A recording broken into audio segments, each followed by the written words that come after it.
Good hello and welcome back to yet another episode of Wargaming Whenever. I'm Jono. I got Cal here. We're going to talk some wargaming stuff. Um, so I'm going to try and be a little bit more organized with this and break it up a bit, but we're still going to try to make this flow as seamlessly and naturally as possible. No abrupt interruptions between topics because we're definitely going to be able to pull that one off. If you're new here, welcome. And make sure you smash the subscribe button because we don't know if we'll actually be doing this show or not every week because it's whenever, not every Wednesday. If you don't like that, sit down. So yeah, subscribe, ding the bell so that you're notified because we don't know when we're doing this either. It'll be a surprise. It will be a surprise, which is It's a surprise fantastic. for everybody. Everyone loves a good surprise. We get to Wednesday morning, so are we doing it today? Maybe. Now, look, surprises are great unless you're in a prison shower. Maybe. Look, each their own, I suppose. We don't kink shame here. No, we don't. But look, let's jump into it. And I think an excellent spot to start would be with what games we've been playing recently. I had a game on the weekend against Chris, which, look, spoiler alert, but unit of the game, by far, the pink horrors. And the blue horrors and the brimstone horrors. I actually didn't get to find out any more. So I actually got a picture in the chat, which was fantastic. And there was an idea there. So I'll let Jono tell, but when we get up to that part, that's straight in. That's what I want to know. Basically, it was 2,000 points of Tempest of War, of Iron Warriors souped with demons versus the Sons of Thousands, where Rubric Marines were just spammed. It was like 51 Rubric Marines. Flamers everywhere. So much. 20 Warp Flamers. They did do some work. They did their deep strikey thing. He had one unit of them that was just held. He used a strat to hold them in reserve, so they came in turn 2, and then he did the thing with the Zangor Shaman to teleport the other squad turn 1. My Bloodletters unfortunately did not make it to combat, which Khorne was very displeased about. And Khorne then punished me by making my Khorne Demon Prince do basically nothing. He called like 2 Rubric Terminators. Scarab called Terminators, that's what they called. Yep. Which is very disappointing given he has like 8 strength 11 attacks that hit on 2s. With a wounding on 2s.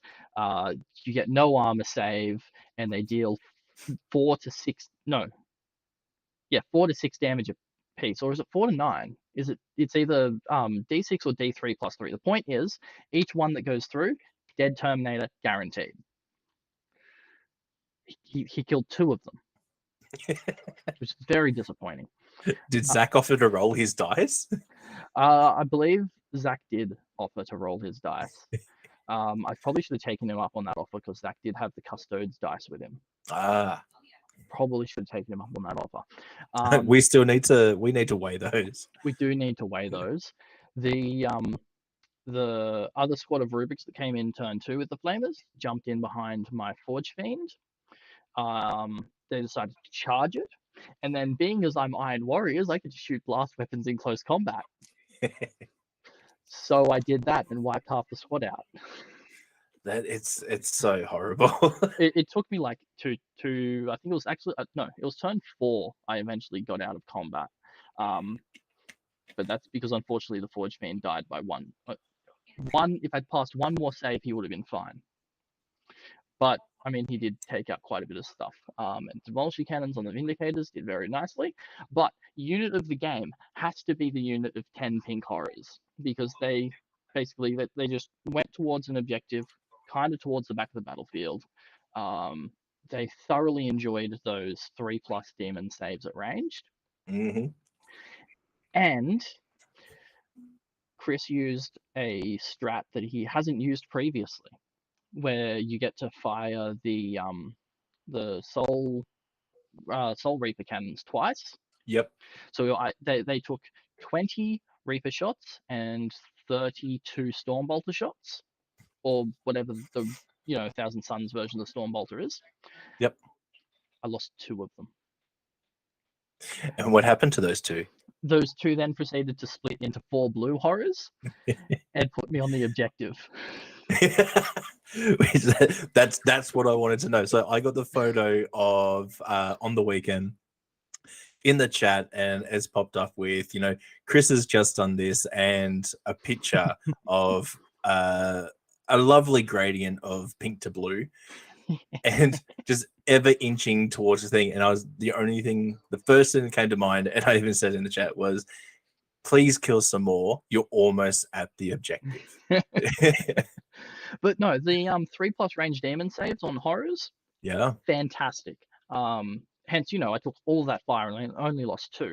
And then add on top of that they then have a 50% chance of splitting. Mm-hmm. It took him, no joke, 5 turns to kill that unit of pink horrors. Because he couldn't get all of his close combat stuff was busy dealing with the front of my army in the middle of the table.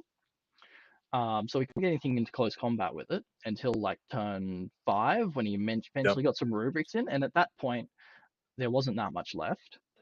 But he'd killed one. It had then split into 2, and so that I didn't run out of blue and brimstone horrors, I would pick and choose which ones I'd be taking before rolling the saves, of course, because their range saves are different depending on which one it is. But if I was starting to run low on brimstone horrors or blue horrors, I'd be like, I'm just going to take one of the other ones. Yep. So, so if I was running low on blue horrors, I'd take blue horrors out. If I was running low on brimstone horrors, because I only have 10 pink, 10 blue, and 10 brimstone. And but the even pink split into 2 blue. Yeah, but see, even that as an idea is, some people may disagree. I find it to be a little like slow rolling.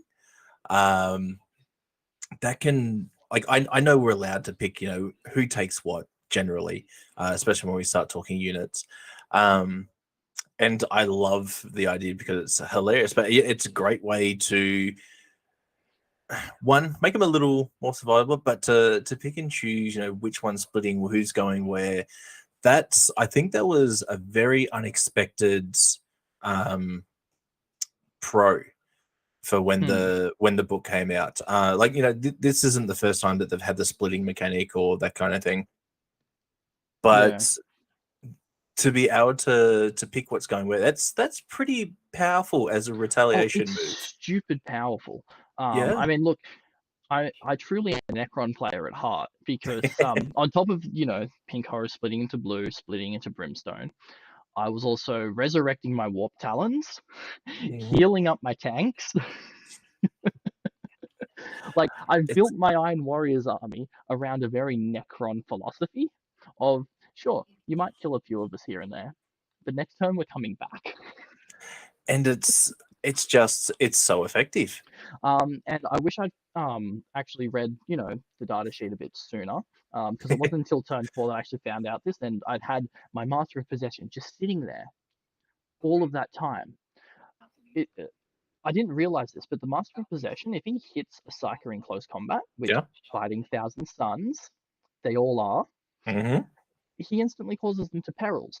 And on top of that, if he's within 12 inches of a Psyker when it perils, which he's in close combat, he's going to be, that's an extra mortal wound to the perils. Yep.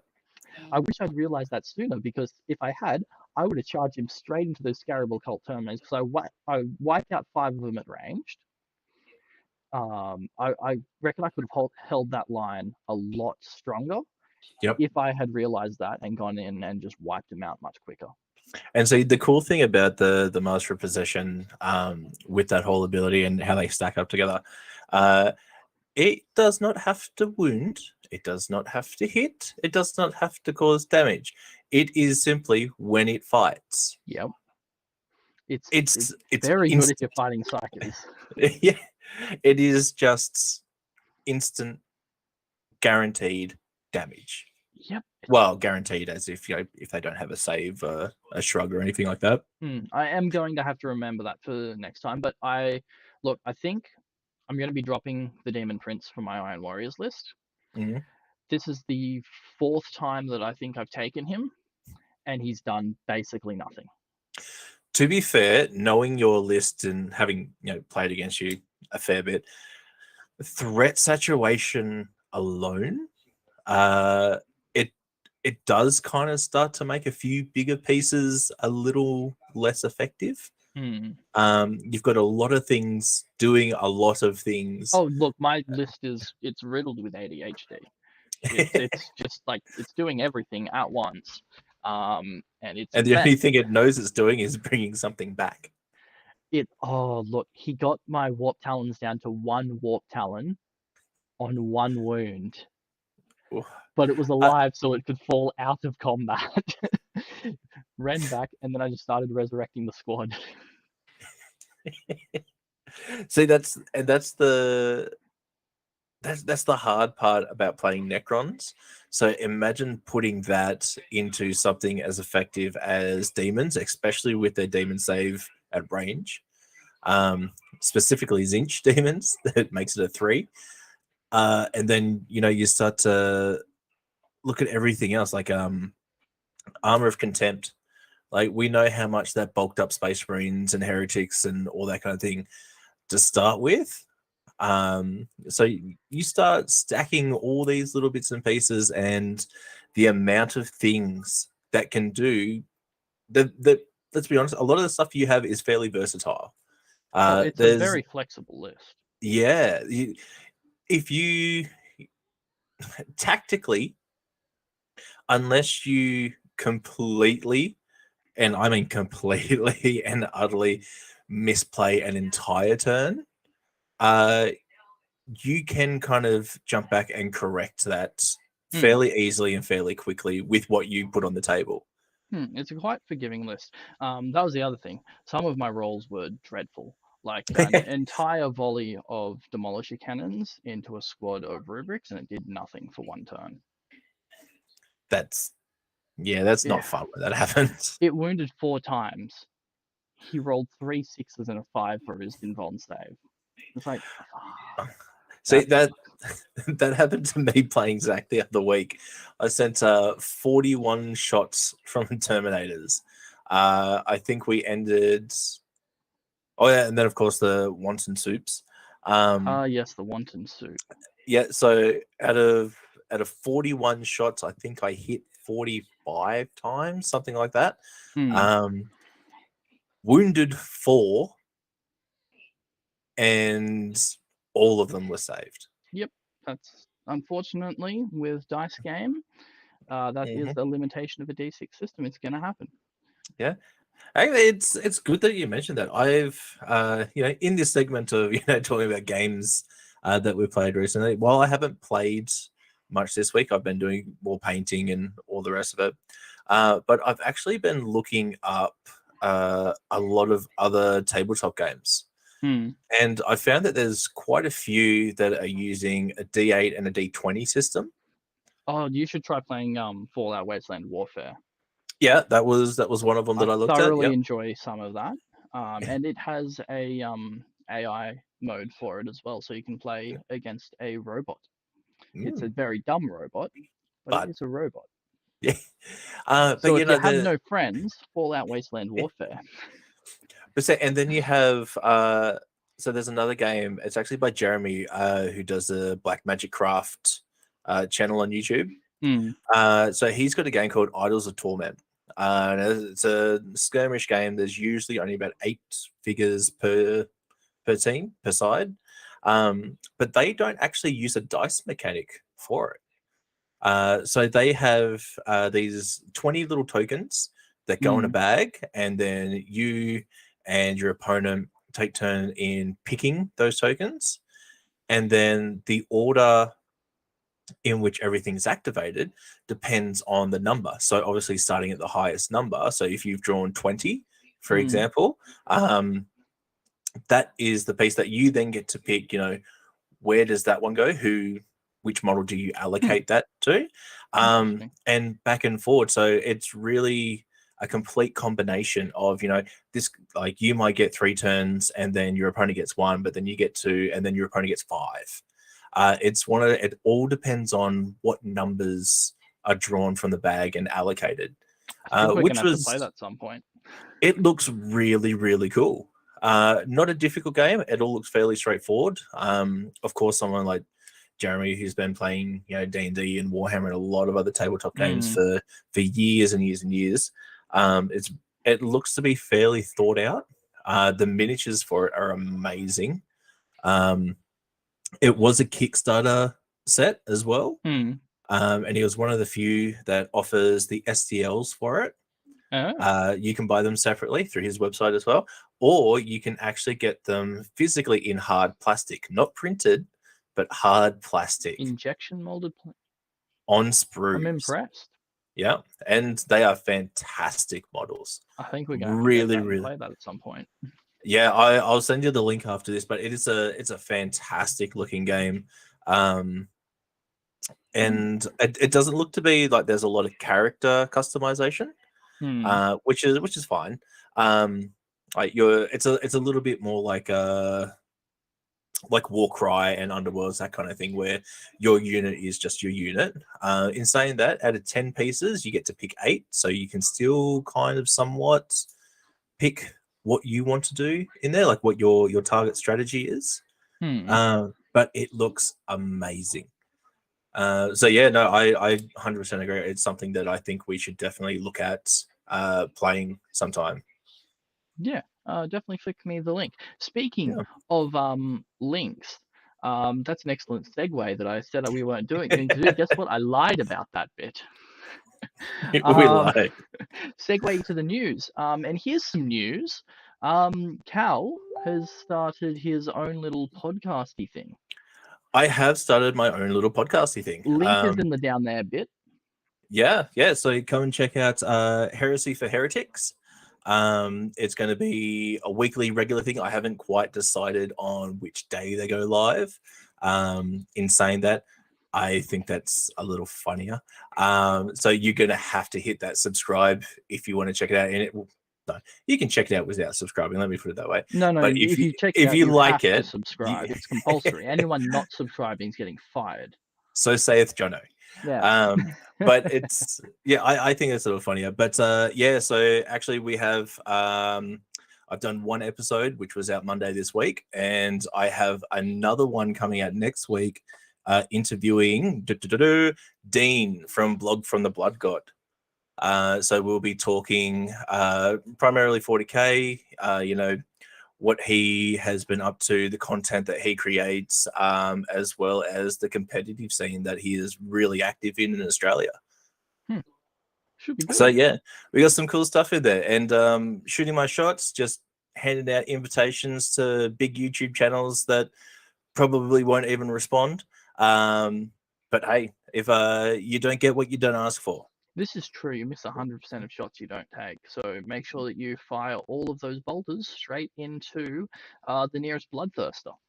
And look, we have proven that many times where we've rolled somewhere near 30, 40 dice, and it's the single bolt pistol that has done the wound. It's always a single bolt pistol. It doesn't matter what you throw it, it's the single bolt pistol. Yeah, which is it always hits, fun. it wounds, it goes through. So yeah, make sure you check out that shameless plug. On to other news though. Necron's Army of Renown at last. Ooh, and what we've seen so far, part 1 of Necron's Armies of Renown. Look, I love it so much. So for those who haven't seen the leak, it's the Annihilation Legion, and basically it's Destroyer cults plus Blade ones. It's plus all the Necrons that are like shunned by the rest of Necron society. So I find it super fluffy, which is fantastic. So your Flayed ones are your troops. Yep. So they get OBSEC, so you can take OBSEC Flayed ones. Which is so horrible. It's gross. Especially when you start looking at, like, Flayed ones have always been great for a counterpunch. Yes. Can you imagine having to do that on an objective? Yes. That's not good for everybody else. Enjoy it. But on top of that, instead of getting your standard Legion traits, not Legion traits. No, it is Protocols? Legion. No. Dynasty. Dynasty. That's it. I'm like, what's the word? It's slipping my mind. Dynasties. Instead of This getting your old standard sleepy robot's dynasties, going to go for a nap. you get Cult of Annihilation. So you get no dynasty codes, which is fine. But in exchange for that, you get when you make an attack against a unit that is below its starting strength. So as soon as any models from the unit die, you then add 1 to your hit rolls. Yeah, that's nice. It gets worse though, because if you make an attack against a unit that is below half of its starting strength, you're also adding 1 to the wound roll. Which we've seen how effective that can be with Night Lords. It can be very effective. It is brilliant. Also, actually, no, flayed ones don't become truth. They just get obsec. But if you put your warlord in a vanguard, which takes elites, a lot of these units are elites, you get to refund your CP. So you get so your vanguard detachment costs nothing if you put your warlord in it. So, I mean, of course, it's great. I love that so much. The Hexmark Destroyer becomes a HQ, and for every of the Locust Lords or Scorpec Lords you take, you can take a Hexmark Destroyer without taking a slot. Yeah. So that could be interesting. And there's some fun relics for the Hexmark as well. There is. And see, I think so far that was a fairly fair way of doing it. Yes. Otherwise, you start to run into the issue, like we saw in 8th, when like if you played Khorne, Berserkers became troops. Yes. So no longer affected by the rule of 3. Mm-hmm. Which we saw not a great deal of it, mind you, but we saw a little bit of just a stupid amount of Berserkers. And essentially it could have been the difference between, giving Flayed One obsec and returning the points, your CP for a Vanguard. That's great. Otherwise, we probably would have seen somebody, and when I say somebody, probably me, looking at 60 to 80 Flayed Ones in a list. I mean, you can Flayed One squads go up to 20, so you can already put 60 of them in. Yes. So imagine if you could break rule of 3 for that. 120 Flayed Ones. I'd do Done. it. Who wouldn't? That's fantastic. I don't care what you do. Look, 120 Flayed Ones. It's the Shuriken list in close combat. And it returns. Which is even better. But look, there's so much more to this. It's fantastic. I love this leak so much. So instead of command protocols, you get annihilation protocols. They work basically the same way as command protocols, but they're different. So the first one is protocol of swift murder. Directive 1 is each time an attack is made against this unit, if it did not remain stationary this battle round, that this unit receives the benefits of light cover. Oof. If you did not remain stationary. Which, honestly, how often is that coming up? For Scorpec Destroyers and Flayed Ones, you're going to be moving them. Yeah, and if you're not moving, you're in combat where light cover doesn't help you anyway. But you might not actually even pick that one because you pick one of 2 directives from each protocol. Directive 2 is this unit is eligible to perform heroic intervention as if it were a character. I must have skipped that. Imagine me not reading an entire rule set. I know that never happened in your life. So I mean, you're choosing between if you move, you get light cover, and being able to heroically intervene. So I mean, obviously, if there's distance between you and the enemy, and the enemy doesn't have fast stuff, you're obviously going to go with Directive 1. But if you're kind of close or they have something that might charge, having the ability, like say they manage to, Zach takes his jet bikes, gets them around me shit, and charges one of my characters. Because there's Scorpex and Flayed Ones nearby, they're now eligible to heroically intervene. And nobody wants that. But even like to what we were talking before, now that Flayed Ones are obsec, Yes. throwing, if they haven't quite made it, You then or heroically intervene them onto the objective. or somebody's gone into the objective. Exactly. You go in, you wipe it out. If you don't wipe out the entire unit, depending on what it is, of course, You're upset. you're keeping it. It's yours. Yep. So look, Protocol of the Swift Murderer, I reckon when the Annihilation Legion gets played, that one's going to get used a fair bit. Yeah. Where I'd put it in my sequence, I'm not quite decided on. I think probably somewhere around turn 2 is where I'd put it in the sequence. Sounds That fair. being said, under balance like Necrons, I can pick one and just have it active the whole game. Yeah.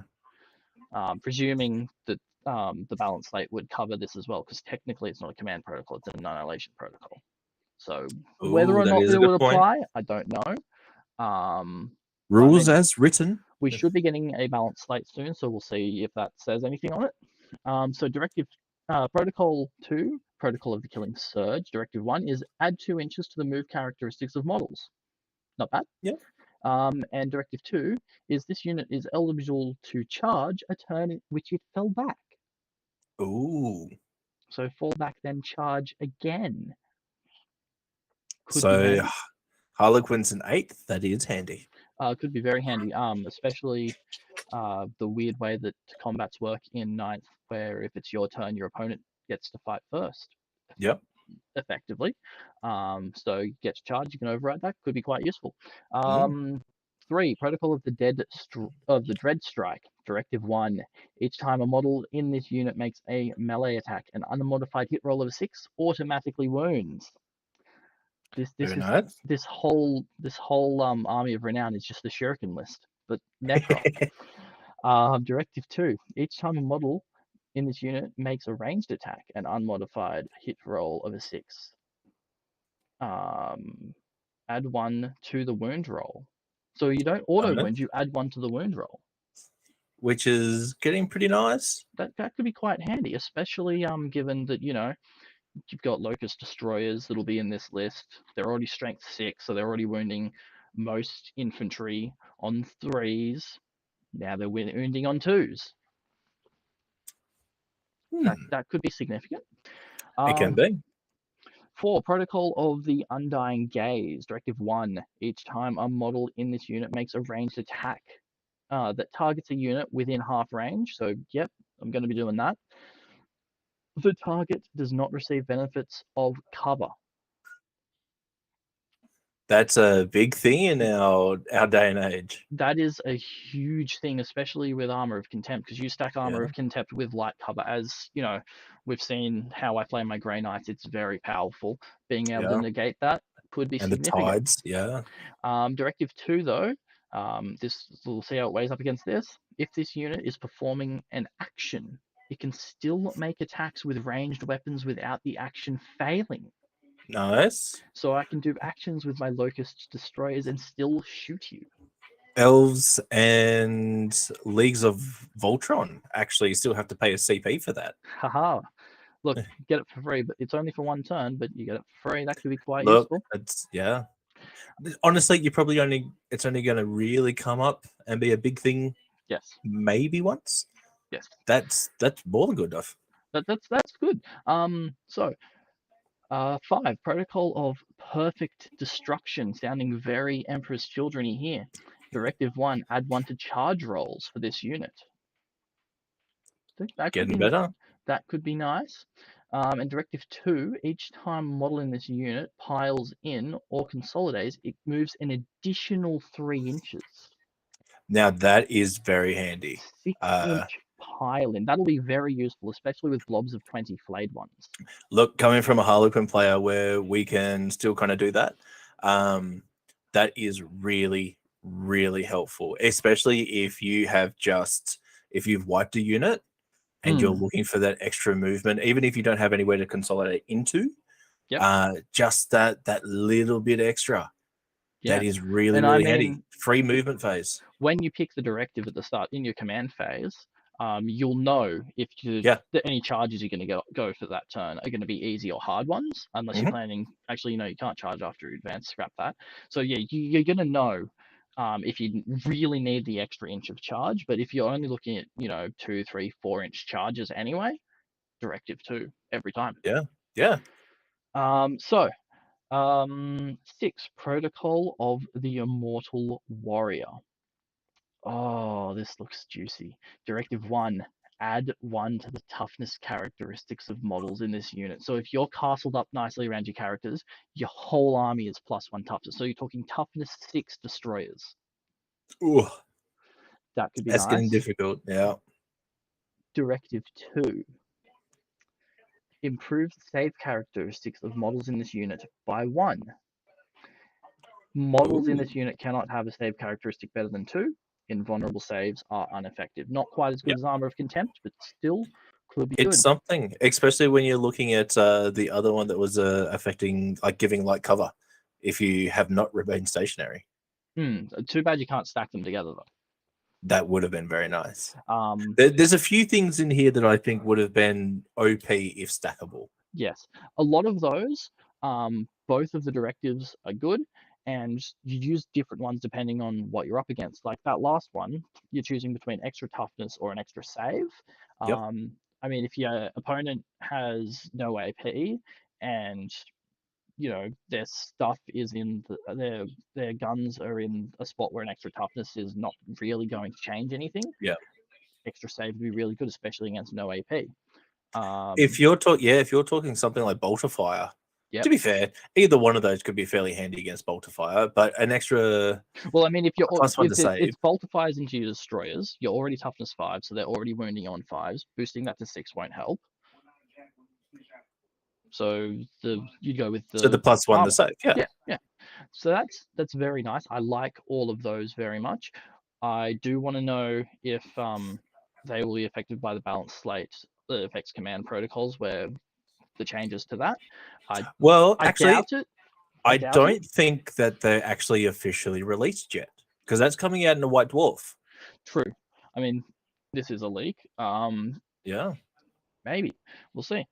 I just want to put it out there now so far that this Army of Renowned seems like, out of all the Armies of Renown that have been released before, this one kind of seems to be the only one that would be playable competitively. It does seem. Oh, what about the Crusher Stampede? Yeah, look, that was pretty good, but Crusher, while yes, it was played competitive previous to the book, in that mixy turvy where they didn't know if it could be crossed over with the book or not, and when they said no, but it's not active anymore. True. So I reckon. Also, that was in one of the Warzone books as well, which were expensive, and that was very sad to people that bought that book. Whereas at least this is in a White Dwarf, which is like what, $15? I think they're actually about 17 at the moment. 17 or 18. They're cheap compared to a Warzone book. Was the point I was trying to make. Either way, if you can give it a couple of weeks, we'll have it on WoW. That too. But look, so far that's pretty good. But look, let's look at some Warlord traits here. So there's one Warlord trait. Which you can take, and it's each time the Warlord makes a melee attack, an unmodified hit roll of a 6 scores 2 additional hits. So Tesla That's close nice. combat weapons. Stack that with some of the close combat relics. That could be very nasty. When now Necrons looks like they're getting characters that are similar to what's his name? Actually, two of them now. Here, the Master of Executions and the Smash Captains from Blood Angels. Yeah. Look, that Warlord trait that could be quite good. Especially if you're running 120 flayed ones. Well, I mean, you throw that Warlord trait onto a Scorpec Lord. Yep. That's going to chop a lot, especially when you throw a relic on. Which, just to be a little tease, we'll talk about the Locust Lord's relic first. So the Locust Lord has access to this relic called Chariot of the Hierarchs. So each time an attack is made against the bearer, an unmodified wound roll of a 1 through 3 fails, irrespective of anything else. So permo transhuman as a relic, it's pretty good. But it also, each time the bearer piles in or consolidates, it gets an additional 3 inches of movement. Could be Nice. handy. Not quite Like not quite as handy as getting that from the Annihilation protocols will be on flayed ones, but still not bad. hang So- on. Was that the protocols? Did they not affect the characters? No, they affect the characters because the characters are within the 6 inches of a Necron character. Could that be stacked? 9 inches of consolidate and pile in. That could be huge. Oh, that's gross. That's so gross. So now, like we said at the beginning, the Hexmark Destroyer becomes a HQ in this Army of Renown. Yep. So it has access to a relic. So Very Hexmark nice. Destroyer model only. When the bearer is selected to shoot, instead of shooting the normal, it can focus the shots of the enigmatic disintegrator pistols into a single obliteration beam. I love that name. If it does so, it's not that you're swapping out your standard gun for this. You get to choose when you fire it, which that's Okay. super powerful. So instead of making attacks with each of its enemy, it uses the following profile. It's 12-inch range, still a pistol, so you can still fire in close combat. Yep. Strength 9, AP minus 3, D3 plus 3 damage. It's only one Nice. shot. Yep. But it has the following ability. Each time the bearer shoots using this profile, if a hit is scored, off memory the Hexmark hits on 2, so yes, that's happening. Draw a straight line between the closest point of this model's base to the closest point of the base or hull of the closest model in the target unit. Make 1 wound roll against the target unit, and make 1 wound roll against every other unit the line passes through. Beam weapon. Yep.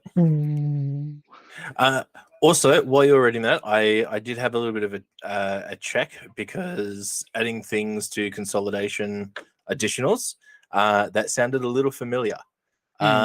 So there is, in the new elf book, Harlequins. There is stackable, and yep, rules as written, same thing. And now, like, remembering that argument, yes, it does stack. So Harlequins, they're actually going to be faster than Harlequins. So they actually got a 8-inch consolidation.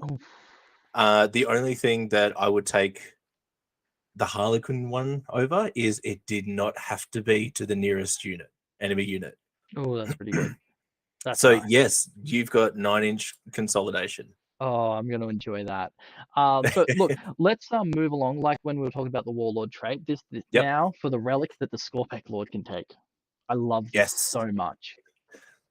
The 9-inch consolidating Scorpec Lord. Scorpec Lord model only. No, it was only the Locust Lord that could get the extra. Oh, it's a Locust, was it? Yeah. Because that was a relic that gave the extra 3 on top of the Annihilation Protocol. So Scorpec Lord model only. This relic replaces the Hyperphase Harvester and has the following profile. +2 strength. The Scorpec Lord off the top of my head is already strength 6, so that strength 8, pretty good. AP minus 4, 3 damage. Not bad, not bad. Keep in mind that's on top of, he gets like gets 5 or 6 attacks off the top of my head. So then you're gonna get extra ones from any 6s with the Warlord trait. And it has this ability as well. Each time an attack is made with this weapon, excess damage it inflicts is not lost. Instead, keep allocating excess damage to another model in the target unit until either all the excess damage has been allocated or the target unit is destroyed. See, now the first thing that came to my head when you started talking about excess damage is throw that gentleman right into the no, sorry. You can consolidate this gentleman or heroically intervene him into like 30 gaunts, and then that's gross. Just get them gone. Because what did you say? There was 6 attacks? Off the top of my head, I believe it's 6 attacks. 6 attacks, 3 damage. Actually, so I got the book just down here. Instantly, that's 18. It's a bunch of attacks. So max potential of 18 with an asterisk of plus whatever 4 your attacks. sixes It's were. only 4 attacks. 4 Sorry. attacks. Okay. But still, I mean, you got a decent chance of getting at least a 6 in there, and he's Yeah. already hitting on 2s, so most of them, with 4 attacks, all of them should hit most of the time. So you're looking, and you have a decent chance of getting a 6. So you're looking at 5 hits on average. Yeah. 5 And hits. AP4, that's going straight through. Yeah. Yeah, so the only difference between the relic weapon and the standard hyperphase harvester is that this weapon doesn't have -1 to hit, whereas the harvester does, and it gets the damage spillover. And the spill, which we've seen with squats, and actually the bloodthirster spill damage is a huge thing. Yeah, but I mean, keep in mind that that's that. On top of all his other abilities, he's going to have some Scorpec destroyers with him, which he's going to be buffing as well. And you've also got what we were talking about before, stacking that up with oh Christ, what was it? It was right there too. I'll have to come back to it. It's gone. It's just gone. Okay, well, look, we'll move along because we are running down on time. I just want Necron's player got excited. I quickly want to just go through a stratagem or two. So you know how I was like, oh damn, if only you could charge after advancing. Yes. There's a stratagem to do that with destroyer cult units. Excellent. Which I believe. Okay, so yeah, no, if Flayed ones don't get Destroyer Cult under this, I thought maybe they did, but no, they don't. So you could do this with Scorpex, advance them, then charge, very good. And that's only 1 CP to do that. Fair. Quite good. And on top of Scorpex already, they move 8, that's decent. Then you've got some that affect the different units specifically. Ophidian Destroyers. Oh yeah, they exist. I forgot that they exist. I think everybody has for a while. Are they core? I don't know off the top of my head. The Necrons, so yes. So they have Ophidian Destroyers have a 1 CP strat that allows them to ignore rules that ignore wounds. So you throw them into a Bloodthirster that's exalted with the thingy that limits it to 8. No, it's still going to keep taking them. So you throw your Scorpex in, attack with them first. Then after you've already dealt the 8 wounds, Ophidians attack. They can deal more. Could be nice. Then for 2 CP, we've got Efficient Disintegration, which affects Locust and Locust Heavy Destroyers. And that does add 1 to the damage roll. Oh. That's it.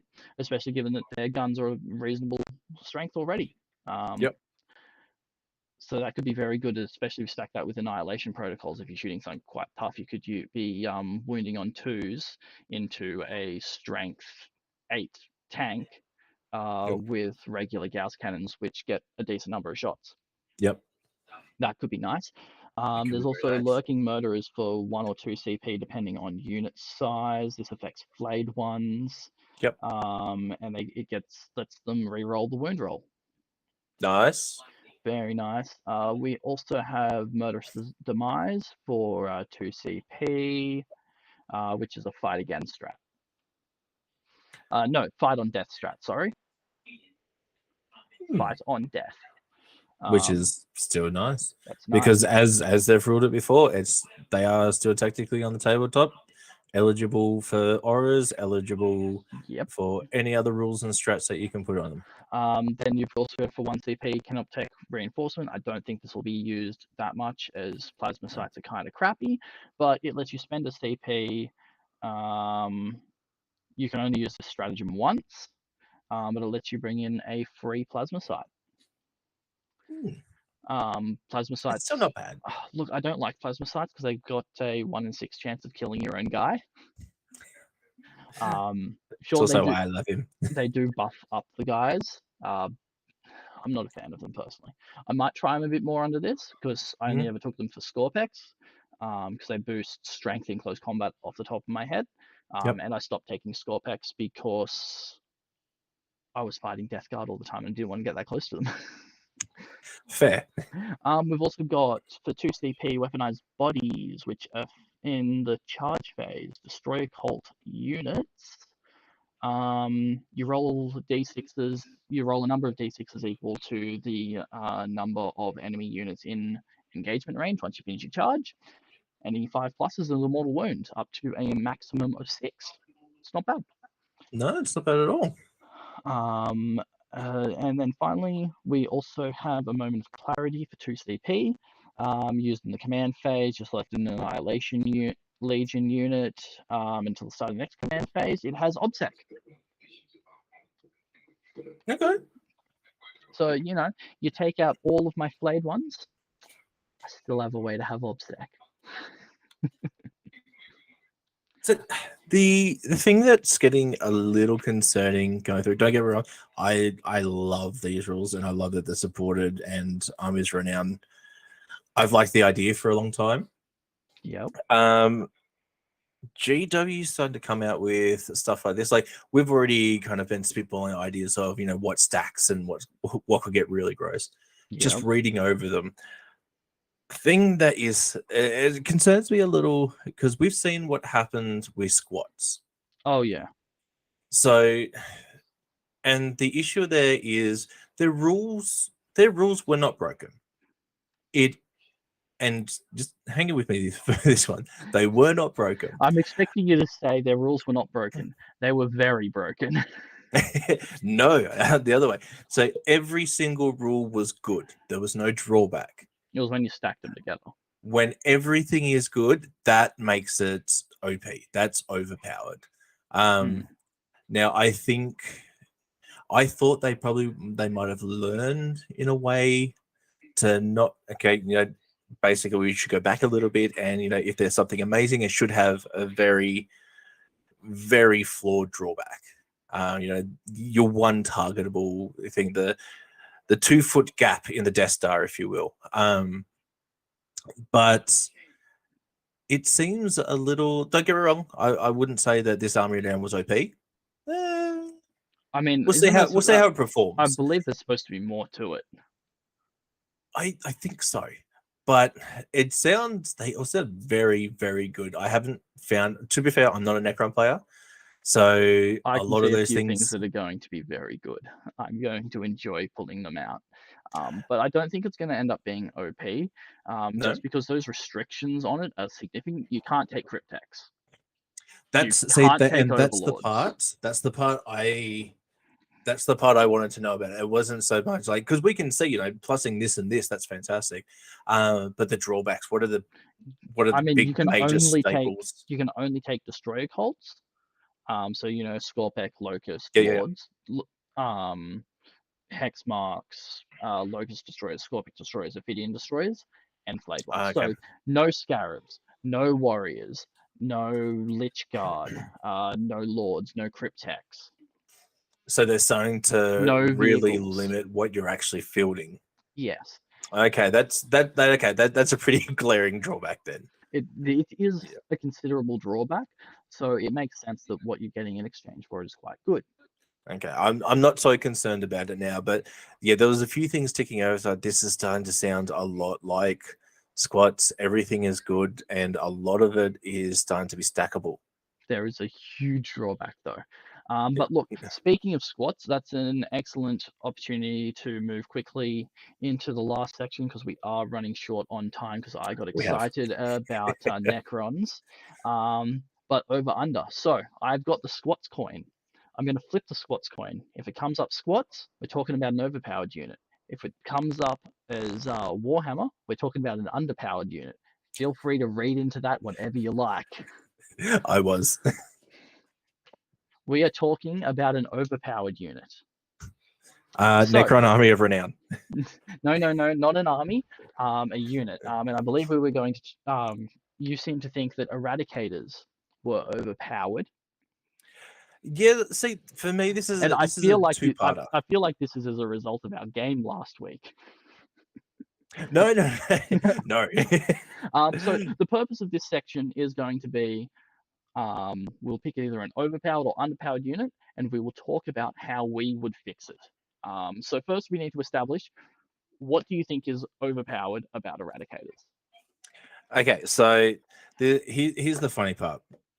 The way that my brain works, it's instantly find the loophole. So when we were talking about this before we went live, Jono said I could not pick an entire army. So I found a segue, the Eradicators.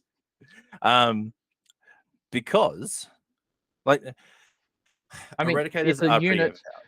overpowered. Off the top of my head, they're like toughness 5, so they're reasonably tough. They get decent ranged melter weapons, and they get to shoot twice. 24-inch. Yeah. 24-inch melter weapons they can shoot twice, and you take the whole squad with them. That is very Whole powerful. squad. Yeah. I feel if this was not live, I would be cutting in right here, just a short sequence from that game that we played with the Space Wolves versus the Definitely Not Heretics, Yep. where you had a unit of Hell Blasters and then you didn't. To be fair, I killed 3 of them myself. That's a valid point. But no, look, I think they're a little overpowered just because we don't often see. To be fair, we don't often see melters with that kind of range. Oh, look, I think Um, they're assault weapons too, off the top of my head, depending on which variant you take. yes. So here's I mean, the you're moving, you're advancing, you got 24-inch range, so they got huge threat range. yeah. It's strength 8, AP -4. You get him into half Yes. range, and because it's 24-inch range, that's 12 inches. That's fairly easy to do by turn 2. It's gonna. So you're talking D6 plus 2 damage. Plus 2. Yep. That's you point them at a tank and disappear, and they get to shoot twice. Yes. And then the other variant of it being the multi-melter, that's a heavy 2. So yes, you don't have the whole moving thing. But They hit on if 2s, don't they, by default? E3s. 3s, okay. Yeah. And to be fair, only 5-inch movement. But you can take 6. Yes. Like So you can take up 6. to 18 of them in an army. Yeah, but if we're going to talk about one unit, 6 heavy 2 shooting twice, melters. Yep, that's gross. Yeah, Very like gross. people had an issue with the fusion boats for Harlequin and 8th. I hate those fusion boats so much. They were Yeah. disgusting. Now imagine if I had a 24-inch range on those and could shoot them twice. You effectively did, because they moved like what 16 inches, and then they had like a 4-up invulnerable save. Okay, so what I And was doing in that- 8th in the boats, I was getting a threat range of 36 inches first turn. they were absolutely disgusting. Okay, so look, what would you do to fix them? Just points up the points? Do you think they're just too cheap? See, this is the hard thing. Because of the army that they're attached to, unit by themselves. If we saw this in any other unit, say Chaos, any other army, sorry, if we saw these in Chaos would be Chaos, so much fun. yeah, look at the Iron Warriors player thinking about this. It's like, If I have -4 AP. You think you're getting a 6-up save on your Terminators? How about no, no? so if we were talking if we were talking Chaos, these models would be at least, they would be somewhere between the 10 to 15 points per model more expensive. I feel that they probably would be. They'd probably be about Space 55 Marines, and points. Space Marines suck. Aha! That's what I wanted to get into. Brilliant segue. Space Marines. I've been poring over the data for a while. And I've actually been watching a lot of Space Marine battle reports lately in Like, 9th specifically. So wait, are you saying people actually play Space Marines? There are people that still actively play Space I Marines. thought it was just Games Workshop sold them and then they just sat on shelves doing nothing. Well, originally they were just made for the posters, but Yes. But see, and what I've come to the conclusion of is the Space Marine book is not bad. The issue is the Space Marine players are bad. And I say this with a tiny pinch of salt because there are some absolutely fantastic Space Marine players out there that can do amazing things because they know their army inside and out.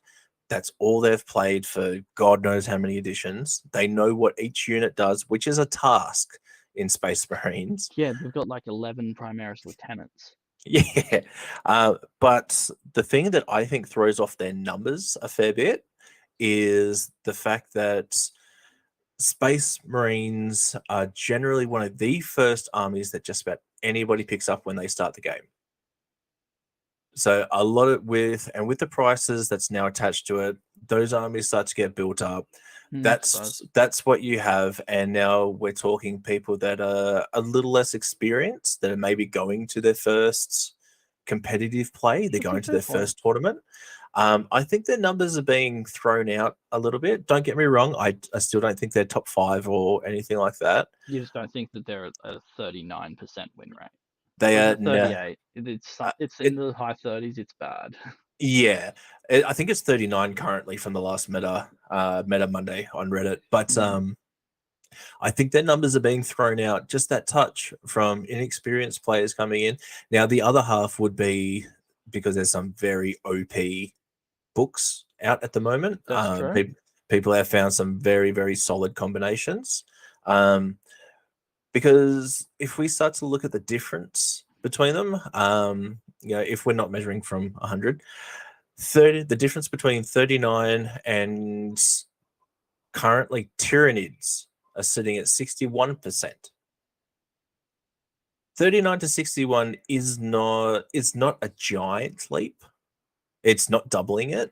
I think these numbers are really. Don't get me wrong. It is. It's not. I mean, off of that logic, given that Necrons are in the starter sets, do you think that they're possibly being dragged down a bit by that? No, because they are not as recent. They've only been in the starter sets when the elite and command and all that kind of stuff came out. And that was 9th support.